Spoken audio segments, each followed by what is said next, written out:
So here's another podcast about movies.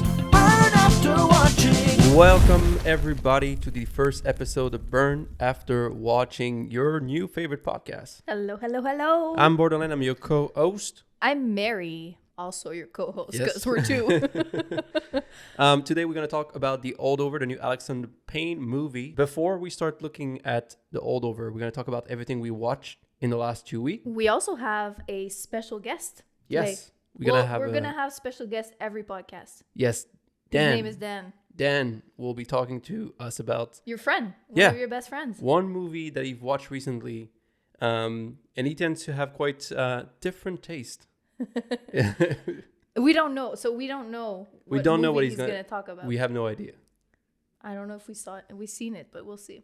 And before we start, if you're not subscribed yet, you're probably not because this is the first episode. Subscribe, Apple Podcasts, Spotify, anywhere where you see or watch your podcasts. Listen to your podcast, makes more sense. And also on YouTube, welcome people on YouTube. You can actually see us. Congratulations. And subscribe, leave a review, tell us what you think, give us some feedback. Let's get started. Let's get started. So the first movie we watched in the last 2 weeks is the new Pablo Larraín movie, El Conde. Yes. This is a Netflix exclusive, so you can only find it on Netflix. It didn't go into theater.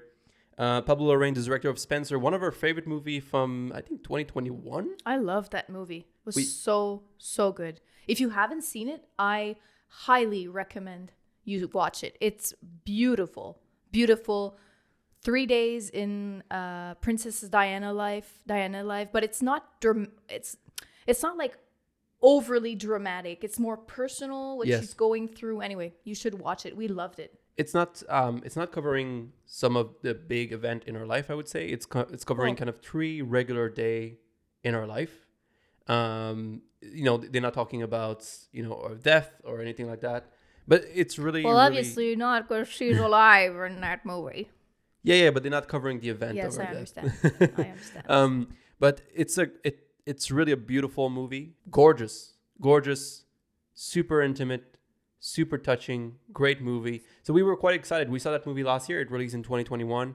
We saw it a bit late. And El Conde is the new movie from Pablo Larraín. It's about Augusto Pinochet, which was the dictator of Chile. And it's a reimagination, a retelling. A reimagination of if he was a vampire and didn't actually die and kept on living for 250 years. So, and before we watched it, yeah, did you have any? So the only expectations you had is because it's from the same director as Spencer, right? Correct? Or did you read reviews on it? Or I saw the trailer. It looks gorgeous. It's in black and white. I was a bit worried that it was going straight to Netflix, but Netflix tend to do that except the biggest of the movies with really huge director that can actually ask for their movie to go to theater, even if it's a famous, director. I think Guillermo del Toro Pinocchio didn't actually go out to theater; it went straight to Netflix. So I was a bit worried that Netflix just were going to release it right away, but it was releasing in the fall, which is Oscar season. So I was excited. I didn't love that movie. No. I thought the black and white was a great choice. It was beautiful. Yes. Visually, and obviously a good choice because there is a lot of blood in that movie. And the fact that is in black and white, you can't actually see the blood. You can imagine, but you don't see the red color, so it's less invasive. So that story was messy, especially hitting the middle of the movie. The first part was quite interesting, but then it gets real messy. The biggest thing with this movie is that, first of all, the performances are not great. Some of them are good, like solid performance. Some of them are a bit cartoony, and it gets into this it gets into this weird investigation from a nun, and this nun is kind of is there on trying to like help them with finances, and then at the same time she's pretending to be an accountant. And then really she wants to kill Augusto Pinochet. It's just not great. The story is not great. The acting is a bit cartoony. There's some great sequences, I agree. but overall, I think it's a burn for me. It's also a burn for me. I don't think it's worth watching. If you want to see the flying nun sequences, it's a great little 5 minutes, and I'm sure it's on YouTube because it's really the best this movie gets. It was long. I felt it was so long. Yeah. As well. So yeah, I would burn it as well. Almost 2 hours. Gosh. Yeah. Too bad. Mm-hmm. The next movie we watch is Anatomy of a Fall. The Justin Triet movie won the Palme d'Or at Cannes. I was overly excited for this. I was so excited. Me too. It was one of my most anticipated movie of the year. I had high expectation for it to go as at least in my top 3 movie of the year, because it's a investigation. It's in the mountain. There's snowy. It seems like it's gonna be the Zodiac Killer. It's gonna be Spotlight. It's gonna be people investigating, finding the truth, and then you kind of like what's happening, who did it. It's not really that, and I didn't love it. It's a good movie. It's a bit long. I think like the first 30 minutes is solid, and then there's an hour of like court drama that really like didn't captivate me the way I wanted it to be. Well, I don't agree. I really liked that movie. I understand though what you're saying with the court, the whole court thing. It was long, but I think that's the whole part of the movie, going in the anatomy of a fall. So that was interesting to me. But just without spoiling anything, I think that what the movie looked at is a lot bit more about an investigation of a relationship than the investigation of a murder. And, well, it was both. But I mean, like the murder itself, or like we don't know if it's a murder. It's not the priority. And I think that the way the case happened and unfold, they don't have a choice. Like in the story, the court and the defense don't have a choice to go into dig in the relationship because there's not enough evidence. But it just, to me, was not. It's still a good movie. I still think it's worth watching. I don't think you have to go to the theater to watch it. It looks good. It's not overly gorgeous in terms of like the cinematography is nice. It's not very pretty, but it's not amazing. It was very pretty, but it's not amazing. The actors are amazing. Yes, great performance. Great performances. It's just not. Yeah, I think you were disappointed. It's not hitting that spot for me. It's a good movie. It's worth watching. It's a save for me. It's a save for me as well. Watch it at home this winter. I think it's a great time. Yeah. But if you don't watch it, I wouldn't feel bad. I'm just saying, like, I don't think it's a must see of 2023. Oh no, come on. on. Almost there. Like it's if you had to pick 10 movie that I say you have to watch those 10 movie from the year 2023, I don't think I would put it in. I would. There's a lot of good movie. I understand though that it comes off as a very cold movie. Yes. And when we walked out the theater that day, we said that we wished we would have seen a little bit more emotion. Yes. So maybe that was lacking, but overall, I really enjoyed it. I saved that movie. It's a good movie. Yeah, I mean, I still save it. I still think it's worth watching. I don't think you need to watch it in theater. I think you can wait until it hits. I agree. Netflix, Prime, or one of those will pick it up. Because it will be it will most likely be nominated for a few things. But to me, I don't think it's got to be. I'm surprised that this won Palme d'Or at Cannes. Thinking that Killer of the Flower Moon also played there. That's all I'm saying. Would you agree that it's a very different movie? You know, when a murder occurs, you don't see a lot of those analyses. It's very different from what has been made up until now. Would you have like a comparison to this movie? Not me. I mean, it's very different. I don't think if it's that different. I would still save it. I would still save it. I think it is worth watching, but it's not as good as I expected. I think I had higher expectation. I was expecting it to be one of the best movie of the year. I don't think it's gonna make it to my top 5. As of now, it is in my top 5, but Me it's too. at the bottom Yes, because we saw Holdovers, and then. But yeah. but the thing here is that there's a lot of great movie coming up that we still haven't seen. So there's The Killer by David Fincher, just released on Netflix yesterday.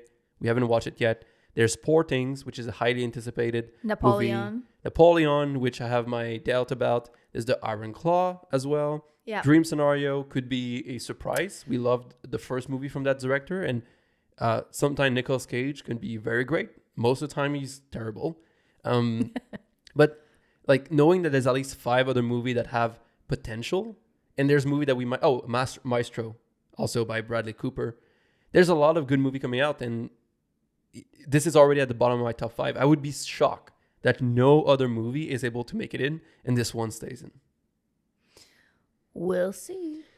The next movie we watch is, and I don't know if we say we can really say we watched. It's I watched. Oof. because Marilyn didn't really didn't like it. It's called 8001. This is directed by A.V. Rockwell, and it stars Teyana Taylor, the singer, who was in the music video Fade, and she has a few good songs. I mean, she's also a model and an actress. This is, I think, our first big role where she's the lead character. This is a story about a mother that comes out of jail, is trying to find her son, and this is in 1990s New York City, and it jumps in time quite a lot. So it started in the 90s, and then you move through the time in New York, and to me, this is not great. I did really like this aspect of jumping in time and show.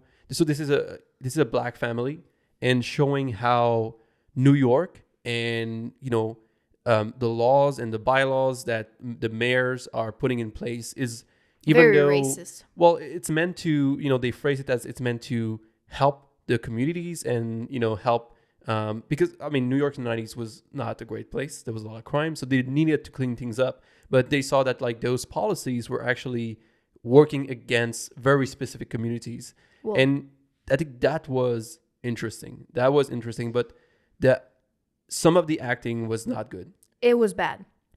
Teyana Taylor was good. I think she did a good job.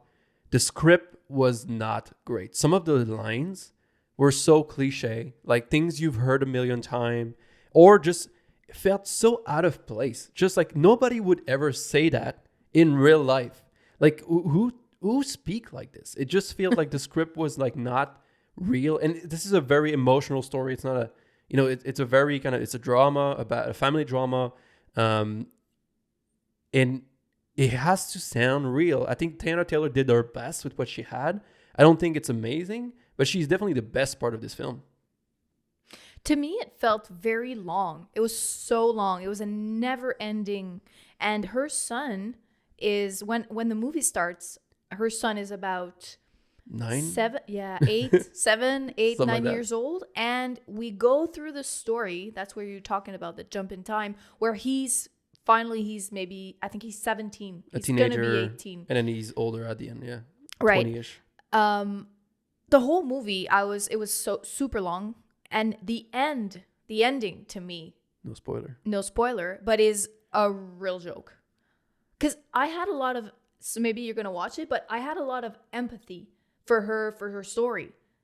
But then at the end, I'm like, well, I don't hate sorry, the end. but no. I don't like it. There's a twist, if you want to say. I don't hate it. But it's not great. I think it would have been better without. It doesn't undo the movie. Let's just say it. Like, this is a burn for me. Like, I don't think it's worth watching. I've saved this movie to my watch list in June because a lot of people were saying, and if you go online, like the reviews are really good. Like, people are saying this is a 4 out of 5, 3 out of 5 stars. I think the intention and the story is not bad, but the script, the execution, is not great. Yeah, I agree. I think some people might really like this movie. I'm someone that love character story, that spend time with characters, and this is this type of movie. But I just felt like it was not well written, and the acting was lacking too much. This is a 2.5 out of 5 for me. I would burn it. I don't think it's worth watching, but I do think that I do think that we might see this movie like people like really liking it. I don't agree with it, but I do think that Teyana Taylor by herself and the subject matter is important enough that I can understand why someone would think, or like I think it's a valid opinion to think that this is a great movie. I agree. But I not would for give me. it a 2 out of 5, and I would burn it. But yes, I agree. Yeah, you with didn't even you're finish right. it. We barely finished it. And then for Halloween night, we watch The Others by Alejandro Amenabar. 2001. With Nicole Kidman. We watched the Criterion 4K that I just got. This movie is not findable anywhere, by the way. We wanted to watch it during October because we watched some horror movie, and impossible to find. It's not rentable. It's not streamable. You have to buy it. What a great movie! First of all, Nicole Kidman performance. Oh yeah, she's I amazing. can't believe she was not nominated for anything. It's because it's horror, and it's more of a thriller than horror movie. Really, Yeah. it has like horror aspect, but I would say it's a supernatural thriller, something like that. Her performance is so good, so good. Like she makes the movie. If it was not a good performance, first of all, everything falls apart. There's obviously a lot of twists and a lot of things that you uncover. We won't talk about it. I think this is really a movie you need to go in not knowing anything. Just find it, watch it, don't read about it. But yeah, amazing performance. I personally love this movie. This is one of my favorite movie of all time. Top 20, top 25 maybe in there. That came out in 2001. Yeah. What age were you? I was 10? No. 11? You Wait. were 10. Yeah, I was 9. 9. So, do you remember the first time you saw that movie? I was 13. You saw that movie, you were 13? Yeah. And do you remember how you felt? Because when I rewatched it as an adult on Halloween evening, I hadn't seen that movie since it released in 2001, where I was like 14 or 15 years old. And my perspective as an adult is so different than when I was just a young teenager.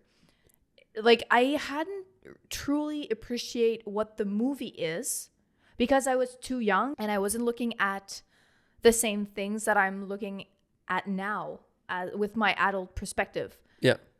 So do you remember the first time you saw that movie and how you felt? I mean, I was now? I was just scared. You were scared as shit. Like Yeah. I hate It is scary. I hate horror movie. I don't like it. He never wanted to watch them. The type of horror movie, and I'm going to put quotation here if you can't see me. Imagine me doing a little bunny here. The type of horror movie I like is really like just slightly scary thrillers. Like my favorite movie of all time is The Lighthouse with Robert Pattinson and Willem Dafoe. It's you could say it's horror. I see it as just a very suspenseful thriller with some supernatural stuff. It's horror-ish, but And it's more based on psychological characters going nuts. yes, and And she's going nuts in that movie. That's why we love her, and with reason. yeah, I this is so my type of movie. It's a great movie. It's great. And the twist at the end is so good. It's guys, good. if you haven't seen, guys and girls, if you haven't seen this movie, you have to watch it. Yeah. It's worth it. We Like I talked said, about it in bed for like an hour after. To me, this is a movie you can watch every year. Like, yes, the twist is important, but I think that this is a very rewatchable movie because once you know the twist, you can look back at things differently. But even without the twist itself, I think it's just a great film. Save it a million times. This is a 4.5 out of 5 for me. It's amazing. I could rewatch this anytime. I save it to 4 out of 5. Great movie. The next thing we watch, and this is kind of a partial watch here, we watched the first 2 episodes of The Beatles Get Back, the Peter Jackson film miniseries. It's a 3-episode series, about 7 hours long overall.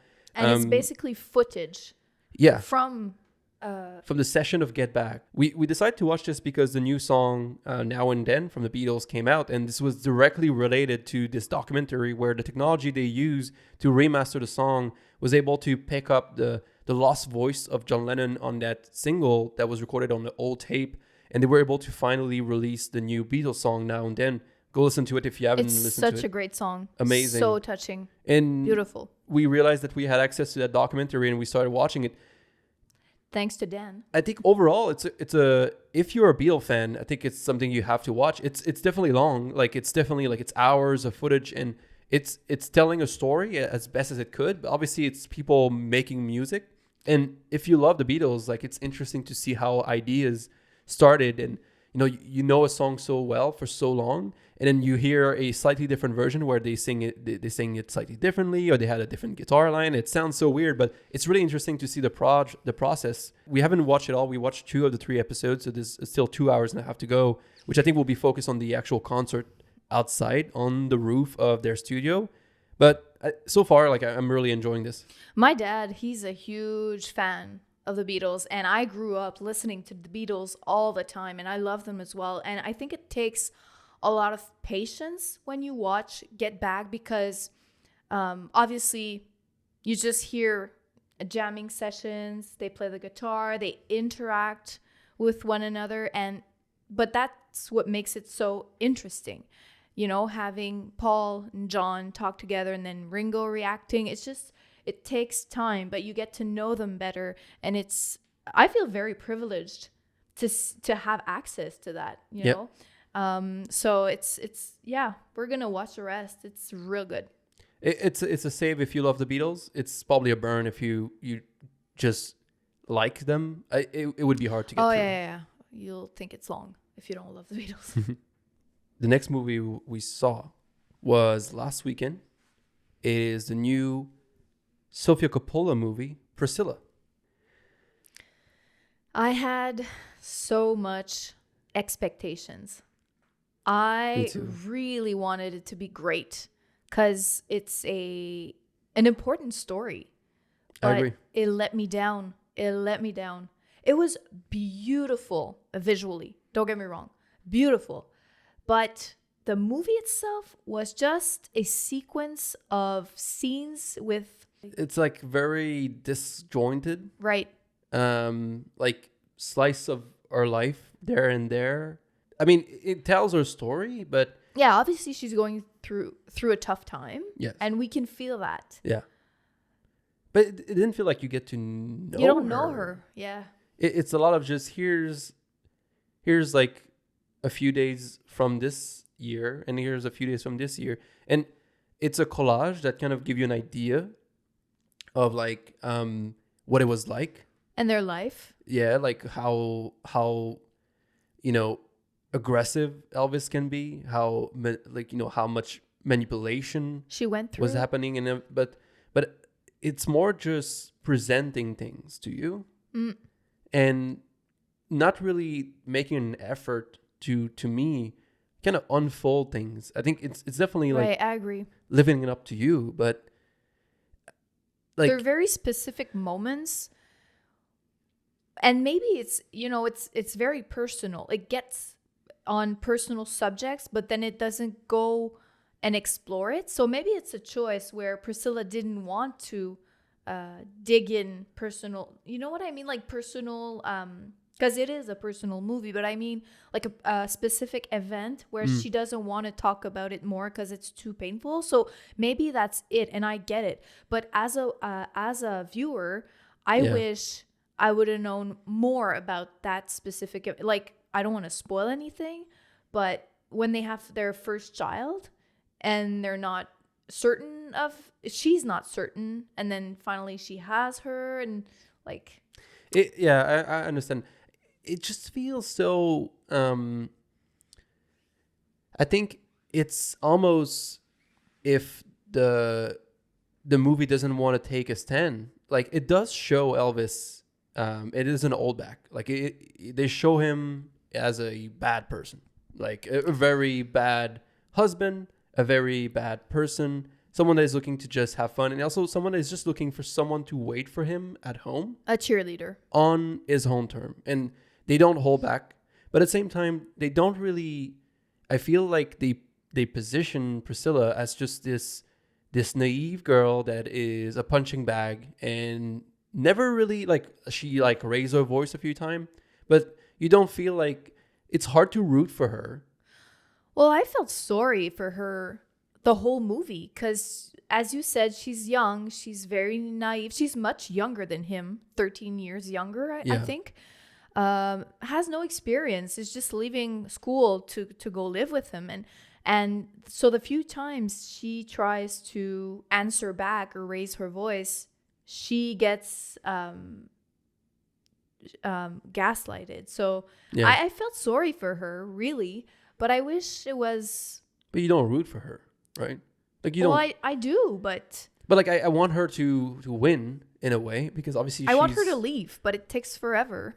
Yeah. Before she leaves because she's young and she's getting manipulated. And it's Elvis. So, and as he says in the movie, well, every other girl would want to be with him. So, and she believes that too. But see, like all of this is things that we decided to put into our interpretation. And obviously, like each movie should require some thought. Like I'm not saying that I want the movie to just tell me what I'm supposed to feel, but I just didn't feel like I've learned even... I feel like I've learned more about Elvis than Priscilla here. And it's a movie about Priscilla. I want to learn about Priscilla. And I just feel like a lot of it was just, here's portion of her life, and the camera is not taking a stance. It's just standing back and just kind of letting things go. And also, it was, like you said, gorgeous visually. Beautiful. The music was fine. Like I heard a lot of people say that the soundtrack was amazing, and I think it was serviceable. And we, one of the first things I mentioned when we got out of the theater was, well, I thought I was gonna hear Elvis songs. Yeah. And we heard that she lost the rights to the music. Obviously, she's talking shit about Elvis, so they're not gonna give the rights to her to that. Assume movie. they lost the right when they figure out that they were not painting Elvis in a good way. Right. It was just a party all the time. He leaves for a tour. He comes back. She's sad. She's crying. She's alone. So I felt a lot of loneliness. Like she's alone most of the time. But I told you, I don't understand why, like not once in the movie, she calls up her mother, her parents to talk about it. And maybe that's actually what happened. Like she wasn't talking to anybody. But I feel that I don't know her. I'm so I wanted to love it. It also felt like a long music video. I agree. I agree. Just say like the aesthetic and so much effort on the DA, the costumes, and it's amazing. Don't get me wrong. Most of the scenes, once she comes out from the casino and she's wearing like a 2-piece of black and white with sunglasses, like I want to be her. I want to be her. It's so pretty. I have to give a lot of points because achieving that in a movie is amazing. I really like Sofia Coppola, but for that movie, I have to burn it. It's not worth your time. Yeah, I'm gonna burn it too. And our last movie was the same. It was Marie Antoinette, and I think it was a visually interesting movie, but I think overall it was just okay. I didn't think the story was great. But it was better than this one to me. I would say so. I think she's leaning a lot on the name recognition of Priscilla and Elvis. And it's like when you have someone like this in your movie, like such a big character that is already known, maybe there's maybe this expectation that less effort need to be put to like flesh out the character because it's a real person that everybody already know. But I think we don't know them the way this movie is trying to tell us. Like we know them, the public person, not the private relationship. We don't know that. But I wonder though, because Priscilla co-directed that movie with Sofia. So, right? Did she? I don't think so. No? I don't think they co-directed. No? No. She wasn't there at all? I mean, they bought the story. Maybe she was an executive producer, which means nothing. Okay. It means nothing. It means that they wanted her name to be on the movie. Maybe. Right. But maybe she did something, but normally... Because I was thinking maybe like she's the one who didn't want to go in depth with certain subjects. But at the same time, she wrote a whole book. Yeah, and once you buy the story. book, normally you should be able to do anything that is in the book, you should be able to do. It's... Real disappointing. Yeah, and I really think, even though I do like Sofia Coppola overall, I think she might have been the wrong person. She was the right person visually, but I think you need a director that is more used to like this is character driven story. And I think that, yes, I want a woman director telling the story, but I want a woman director that care about the story more than the visual. And I think that's the problem we hit here. I agree with you, but maybe this is going to sound weird, but maybe there isn't that much of a story to tell. I mean, it's an entire book. But but it's her story. What I mean there is that she was a young, naive girl who met king of rock and roll just before he was going to be, and he wasn't there for her. He was busy touring, and her story is the story of a lonely child at home waiting on him and partying whenever he comes back. Is there a real, but then don't make a movie. Well, then that's what I'm saying. Yeah. if there's no story to tell, then don't make a movie. But that's what I'm thinking. Is there a real story? I mean, told? People make story out of anything now.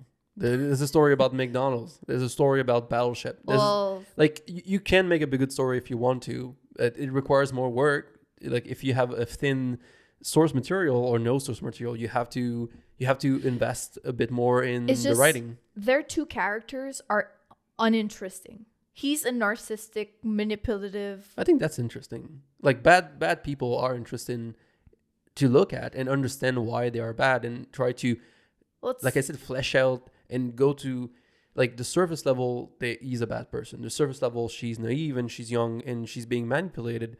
But then under that, there's all the reason why, where all of this come from, opening up, understanding the relationship. Like all of this is not there. And that's what I want. Yeah. Burn. 3 out of 5 star for me. I think you gave it the same thing, right? Yeah. Yeah. So, slightly better than average. It was beautiful. But that's it. Style over substance here. Yeah. This is the time for Dan's review. We don't know what's going to happen. We're going to watch it on a computer at the same time as you. I'm going to put it on the screen for you guys. So just a sec. So just so everyone understands. So Dan is one of your best friends. Yes. And he's presenting to us a movie that we don't know about. He's going to talk about a movie. He's going to talk about a movie. I told him, put the weirdest movie. Just pick a movie you watched recently and tell us about it. Okay. I have no idea what the movie is. We might have to look it up. What I know is that he often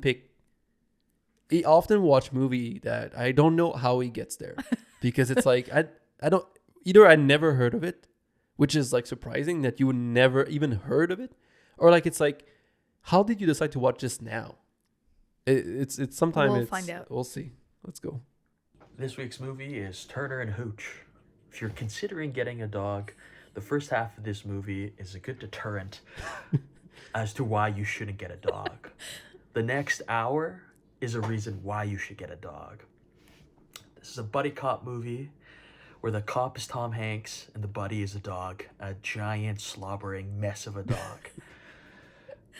There's some action, there's some romance, romance with a dog, romance with a lady, a fun relationship between Carl Winslow and the actor who plays Coach in the show Coach. This movie has everything. It's got Tom Hanks shirtless, looking great, with an unknown actress from the 80s. It's got some weird control over how a dog acts. It's very crazy how well people can train their dogs to be actors. If this dog didn't win the Oscar for Animal Oscars, I'd be entirely shocked. My biggest takeaways was that just like real people, actors talk to their animals as well. I think if you were doing a stakeout to investigate the situation, a dog is your perfect companion. Why? No fighting. You're in the car for hours on end waiting for the criminal or the perp to appear. If you're with another person, probably going to argue, probably going to eat your snacks. The dog has his own snacks. You'll be curious and eat the snacks. it's probably not that bad. Now I'm super curious. Turner and Hooch, great movie. Nice movie to wind down on. I give it a nice 6 out of 10. 6 out of 10. Turner and Hooch. So have you ever heard of it? I don't think I've ever heard of this. No. You said Tom Hanks? Yeah. In the 80s? A girl from the 80s. I don't know how to spell hooch. Just write Turner and. Oh, I got it. Oh, that's very different than what I was expecting. What's this dog look? This dog look rough. Oh. What's happening with this dog? So you have Tom Hanks looking concerned at the camera with a blue suit on. shirt, a suit, yeah, and a very funky tie. Look Redhead. at this. This is another. But this it's is a remake. Oh, okay. Oh my God. They made a remake. Dan, did you know they made a remake? Okay. We're going to watch that movie. Okay. Yeah. It is on Disney Plus. 1989. So yeah. Never heard of it. Never seen even this poster. Nothing. And like Tom Hanks is in there. Yeah, I like Tom Hanks. I can believe that. I never heard of it. But this is classic Dan. Classic Dan. Thank you, Dan. Thank you. And we now gonna start talking about a movie related. So this is our spotlight movie. It's a movie that is related to the movie we're gonna watch every episode. And this week, Sideways. 2004. The first collaboration between Alexander Payne and Paul Giamatti. I love Paul. With the Holdover being their second turn at working together. So it made just so much sense to rewatch Sideways now. The same duo, similar story, I would say. I don't agree. I mean, basically following some characters and exploring their story through a kind of small adventure. I think there's also, Alexander Payne in general, there's an appreciation of language that you can see in both those movies very clearly. You have a writer, unsuccessful writer in Sideways, and then you have a literature English teacher. No, he's not an English teacher. Anyway, we'll talk about Endover after. But we watched Sideways. This is my third time watching Sideways. I watched it when it came out, and I watched it probably like 4 years ago, and we rewatched it yesterday. It was your first time, right? Yeah. I'll let Mary go first. I kind of know what you're going to say. Well, I didn't love it.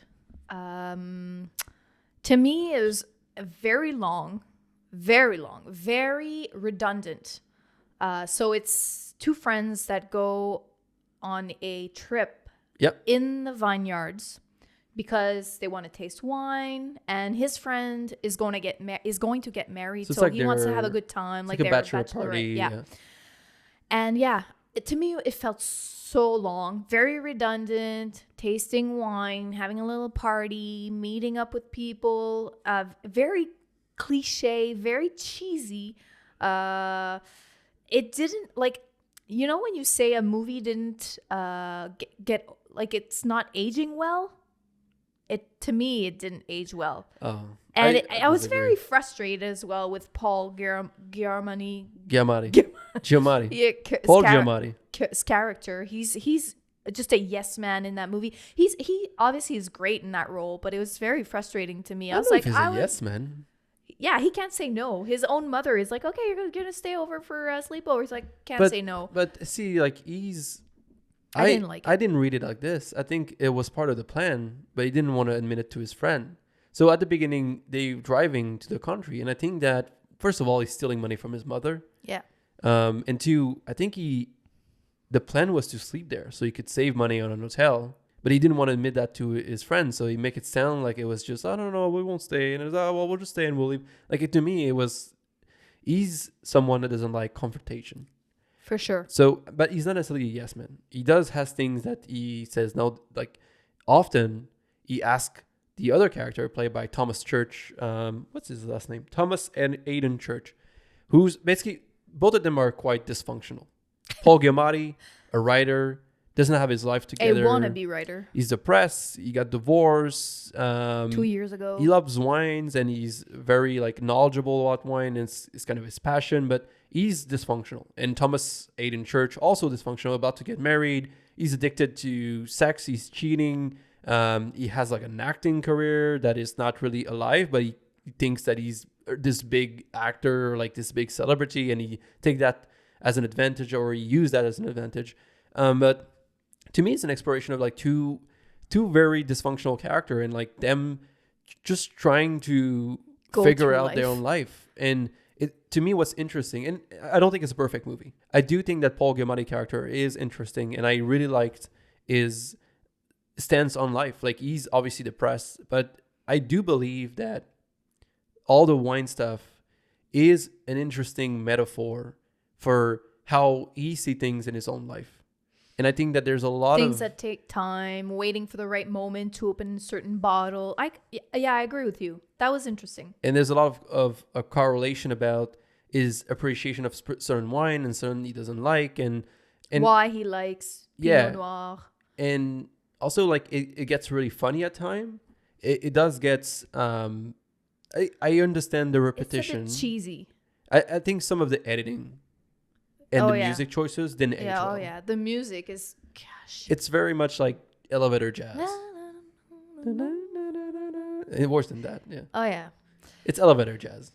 And it gets to me after a while. I'm like, oh God, I can't take it with that song. Stop it.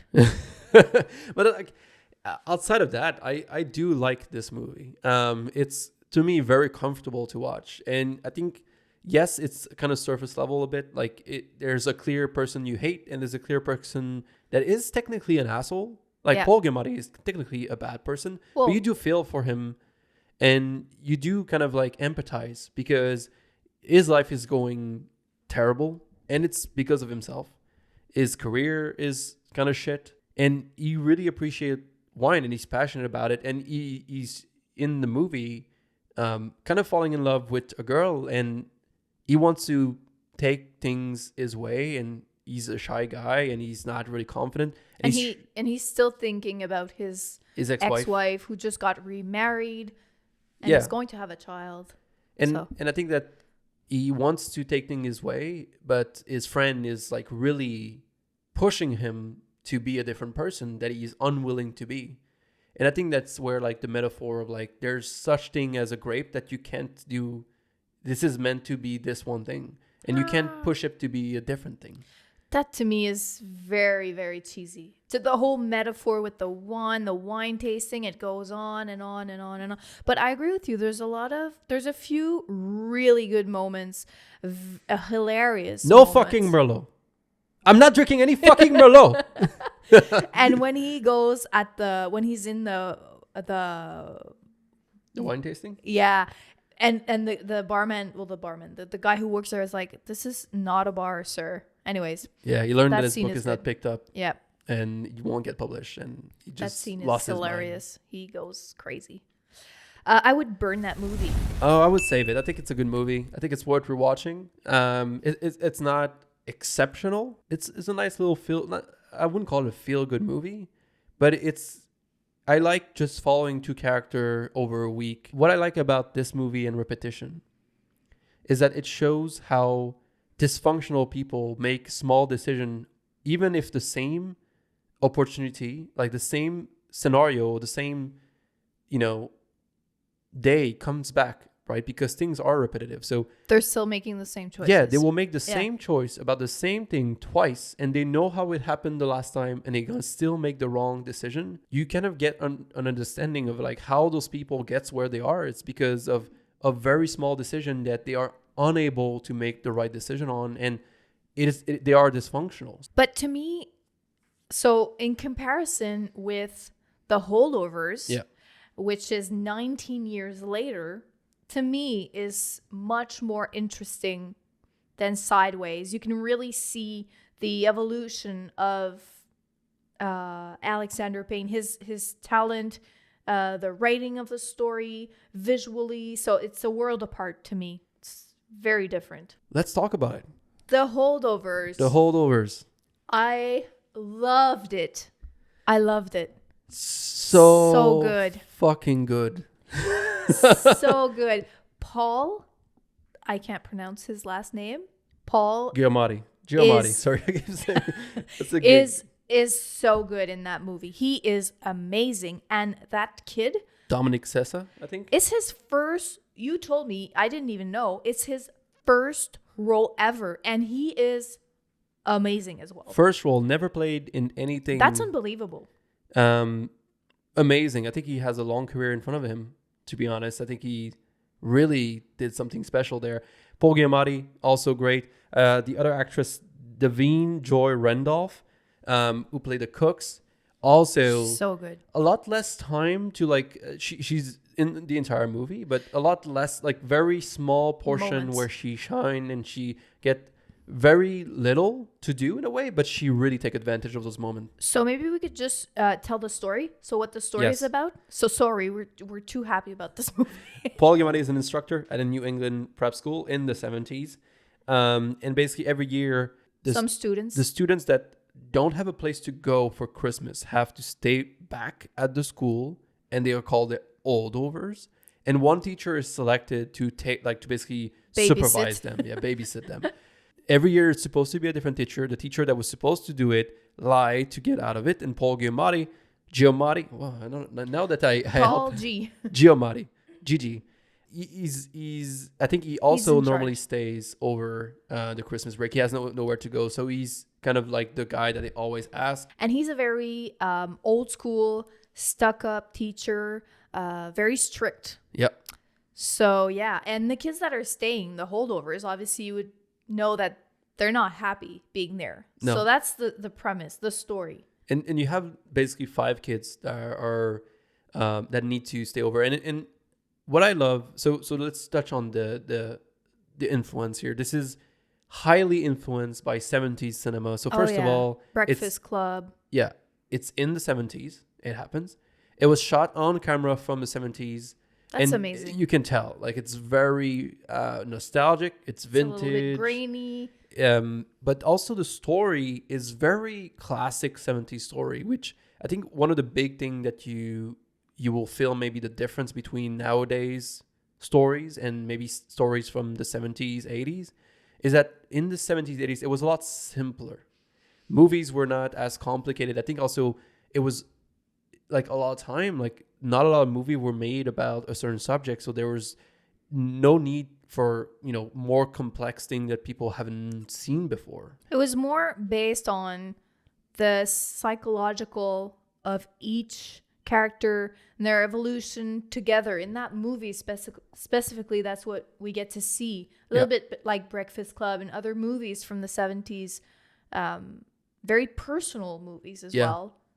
It's beautiful visually. Gorgeous. The costumes, oh boy. The setting is incredible. Like a private school in the northeast of the U.S., close to Boston.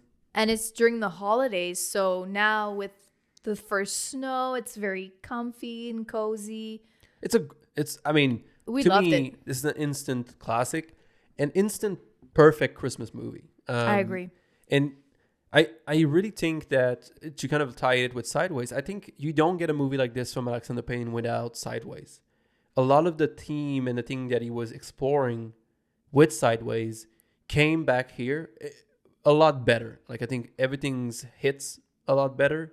At first, without spoiling anything, the holdovers, the 5 kids, it gets narrowed to only one kid. I think this is part of the trailers. I think we can talk about it. That's why. Yeah. So basically, the 5 kids stays over, and then 4 of them they leave, but in the first 15 minutes of the movie, maybe like 30, but yeah, okay, like quite fast. And then I was like, well, okay, that's weird, because then there's only one kid. Yeah. Then there's Mary, who's the cook, and there's Paul, the teacher. So I'm like, well, how are they going to make a story out of this? But it's brilliant. It's a great decision. Really well made To get rid of them. And them 3 together is so touching, so good. They all have obviously their own stories, and they really get to know each other more and more, and understand each other, and evolve as a own person. In a better way, but not in a cheesy way. Sometimes like, oh, I've learned from this person, I'm a better person now. That it's really well made. It is a bit cheesy though. I think it is. Oh yeah.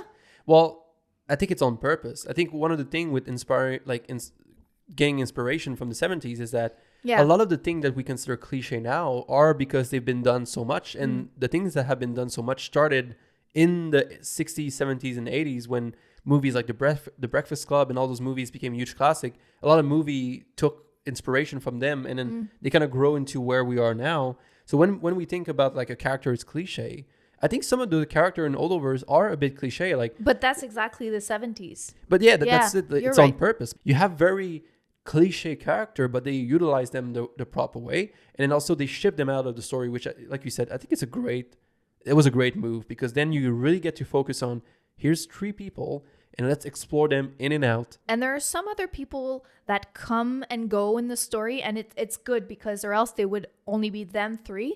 And I was trying to figure out at the very beginning, how are they going to make a story within the school, staying in the school? But then a bunch of things happens, and it's so good. You know what? Every year I love watching Home Alone, and Home Alone makes me feel a certain way, like so cozy and wrapped up at home. And the Holdovers made me feel that way. I was happy when I got out of the theater. It's so touching. It's beautiful. I loved it. Yeah, and I think one of the things that is great, it's funny, there's a scene towards the end where they take a firecracker and basically light it up and it explodes. And, Inside. Yeah, and I think the movie could have ended there. But I thought it was going to end there. me too. And Yep. it kept going for maybe another 15, 20 Yeah. minutes. But what's interesting is that this movie doesn't really need to end. I was going to think about this a little bit later. You could end this movie many places, and I think it still would be a great film. I think it's one of those films that is not leaning on resolution to be great. And that's the big thing. I agree with It's you. not like here's a problem to be solved, and until it's solved, the movie is not over. It's a movie that is just following character, and you following their progression and how they change and how they learn. And in those type of story, you don't need, like, there's no real end. You could also kept going. The movie could have just continued, and it would have been still probably very good, because there's no start and finish. Like, when you follow a character, except if you want to cover, from birth to death, you can just pick any moment in someone's life and follow it. And if you do it well, it could be a great film. I agree with you. But I must say, though, that the ending, to me, was brilliant. It's a great ending. Touching. Very touching. And you have to see it. It's really good. And it's like kind of a way of giving back to that young boy. I don't want to say more, but I cried. I cried too. I cried. Another thing that we talked about that I forgot to talk about, the choices by the director to show you things Oh yeah, we talked instead of about that. telling you things. Oh yeah. Um, So maybe we could give an example. Yeah, so one of the best example, I think, is that Mary has a box, and I'm not going to go into the detail because I want to keep that fresh for you guys. Has a box. We see it once, and then the group of the 3, Paul Giamatti, Dominic Sessa, and her, goes to... They go on a road trip to yes. visit Mary's sister, who is pregnant. She bring the box with her, and then there's baby item in it, and nothing is said about it. She takes the baby item and put it in drawers in her sister's house. Her sister shows up, hug her, and that's it. But if you paid attention throughout Yeah. the whole movie, you then understand. Yeah, they don't tell you why, but you can figure it out. And We like that. I think it's just a director that respects the audience. It's like, we don't need to tell them everything. You're not a baby. They can figure it out. They can pay attention to detail. And I think that it's so much more impactful because there's a lot of meaning behind that one thing that they barely paid attention to. And it's in terms of like it's not like the movie spent 15 minutes on that box. It's literally like maybe 4 minutes overall in the entire movie, but it's so much in that. And if you see the movie, you'll understand that her giving away those items has a huge meaning behind it. It's not just the physical aspect of It's it. not just any baby clothes as well. There's a lot of emotional things attached to it, and Yeah. it means that she's growing as a person and that she's also really Supporting her sister with her own grief. Anyway, you'll understand. But you're so right. I anyway, agree. you understand. And that happens many times times. in the movie. And it's very clever. Well, to think your audience is smart enough to get it and to listen, to pay attention. I loved it. What a I would great give it a 4.5. It's also 4.5 out of 5. for me. Same thing. Absolute save. Absolute save. And I would Go see recommend it. go see it in theater. And I think it's a must see. It's not I a big agree. movie, so you won't have a long period of time. It's not going to stay in theater for a long time, so please go see Is it. that everything? I think that's everything. Thank you so everyone. much for listening to our very first episode. First episode. It was fun. Yeah. Thank you for joining us. Don't forget to subscribe. Apple Music. No, not Apple Music. Apple Podcasts, Spotify, anywhere where you listen to your podcasts. We're also on YouTube as well. Instagram, TikTok. Have a great week. Have a great week. Thank you, everyone. We'll see you soon. Bye. Bye. Bye, Alex.